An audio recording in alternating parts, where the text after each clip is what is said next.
बहुत अच्छा भाजपा से बगावत कर समाजवादी पार्टी की प्रत्याशी के रूप में चुनावी दंगल में भाग्य आजमाने उतरे सपा प्रत्याशी रविसिंह जैन भी निरंतर मतदाताओं के बीच जाकर वोट रूपी आशीर्वाद मांग रहे हैं।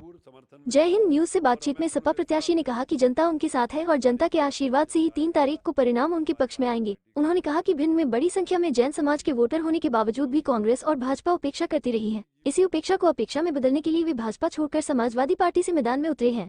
बहुत अच्छा लोगों का समर्थन मिल रहा है, बहुत अच्छा। हम तो धन्यवाद देते हैं भिंड विधानसभा क्षेत्र के नागरिकों को, सभी समाज के लोगों का हमें भरपूर समर्थन मिल रहा है और हमें पूर्ण विश्वास है कि जब 3 तारीख को आपको रिजल्ट आएगा तो समाजवादी पार्टी का प्रत्याशी आपका विजयी होगा, क्योंकि हमने एक ही जीवन में शपथ ली है कि हमें 2 रुपया कभी राजनीति में कमाना नहीं और जनता के हित में हमेशा काम करना, गरीब, शोषित, पीड़ित, मजदूर उनके पक्ष में काम करना, किसी के साथ अन्याय नहीं होने देना, जी हमारी पहली प्राथमिकता है। और विकास क्षेत्र का ऐसा नहीं औपचारिकता हो, जैसे आजकल चिपरी जा रही रोडें, ईमानदारी से होना चाहिए, जिससे कि विकास हमारा स्थायी रूप ले।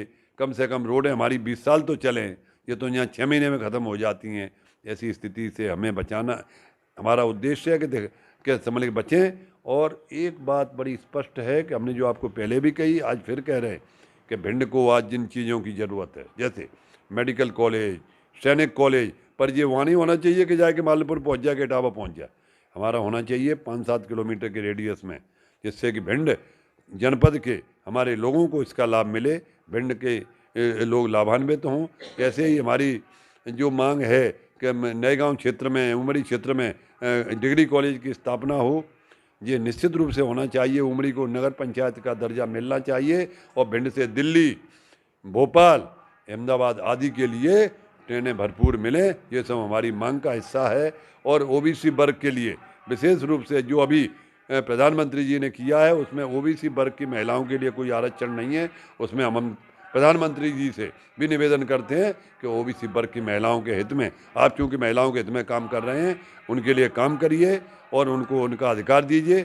बस यही हमारा आपसे कहना है। और शहर में व्यवस्था बढ़िया रहे, सफाई अच्छी रहे, सुंदरता रहे और शांति के साथ लोग जीवन जिए, डर भय का आतंक समाप्त हो, ये हमारी प्राथमिकता है। देखो भैया, अगर क्षेत्र के विषय में, क्षेत्र के और कार्यकर्ताओं की चिंता नहीं होगी तो निश्चित रूप से हमें कार्य करने के लिए मजबूर होना पड़ेगा। और उसी दिशा में हमने अपना निर्णय बदला है और भारतीय जनता पार्टी से मोह भंग करके हम समाजवादी पार्टी में आए हैं और अब निश्चित रूप से विजय प्राप्त करेंगे और जिन कार्यों को लेकर के हमने किया है वो कार्य पूरे भी कराएंगे। सही बात है, बिल्कुल सही बात है कि अगर उपेक्षा नहीं होती तो हमको आज यहाँ उतरना ही नहीं पड़ता। तो उसी उपेक्षा को अपेक्षा में बदलने के लिए और लोगों का ध्यान आकृष्ट करने के लिए कि आप इतने बड़े समाज को आप नज़रअंदाज नहीं कर सकते, अगर नज़रअंदाज करोगे तो उसके परिणाम